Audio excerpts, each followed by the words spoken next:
karena para pastor biasanya menyerahkan pada bendahara paroki gitu ya.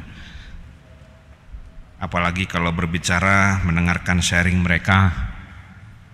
Dunia keuangan sekarang tidak mudah. Mereka para bendahara ini pusing dengan korteks dan sebagainya gitu ya. Itu yang kontekstual. Tetapi saya mau melihatnya ini sebagai hal-hal yang normatif yang seringkali dipertentangkan. Ketulusan, kejujuran, kebohongan, dan juga hal-hal yang berhubungan dengan itu yang secara normatif kita tahu, yang secara aturan kita paham.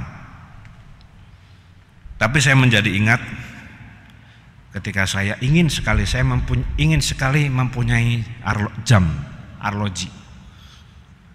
Itu masih kelas 2 SD. Kenapa?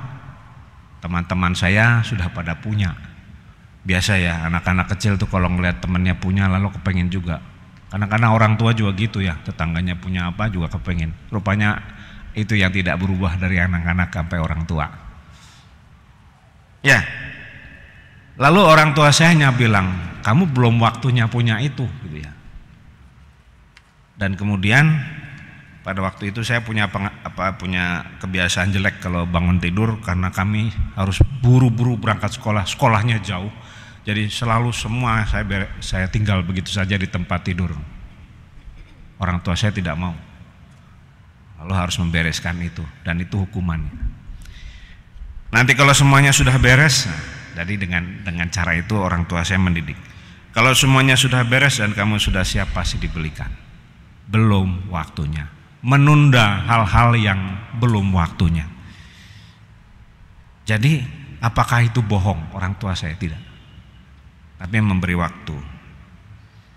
Saya yakin kalau cuma beli jam aja pasti bisa lah.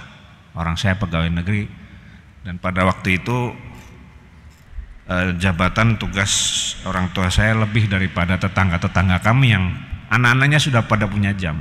Saya mau yakin itu. Tapi rupanya bukan itu yang menjadi tujuan Bapak Ibu saya. Ada banyak hal lain yang saya kira juga demikian, bukan pada perkara kejujuran, tidak jujur, kecurangan, kebohongan dan sebagainya, tetapi bahwa apa yang menjadi tujuannya.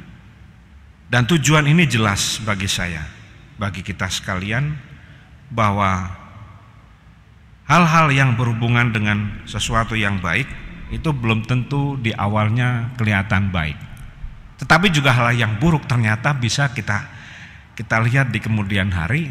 Oh ya, saya kira para murid Yesus itu, dan saya yakin banyak yang merasa kecewa pada awalnya, karena begitu terkenal, begitu dipuja-puja, begitu keliling sana keliling sini semua mengenal. Kalau sekarang ya selebgram, artis dan sebagainya. Tetapi itu tidak. Tetapi baru kemudian 2000 tahun sesudahnya, dan kita mendapat makna dari semua itu. Bapak Ibu saudara-saudara terkasih, teman-teman sekalian, marilah kita melihat bagaimana cara kita memutuskan, menentukan sesuatu bukan karena apa yang dilihat orang, tetapi apa yang ada di kedalaman. Hari ini Jumat pertama juga, hati kudus Yesus itu menuntun kepada kita bagaimana pikiran dan hati dalam kerahiman Allah itu dituntun untuk membantu kita memutuskan, menentukan sesuatu. Berkat Allah menyertai kita sekalian.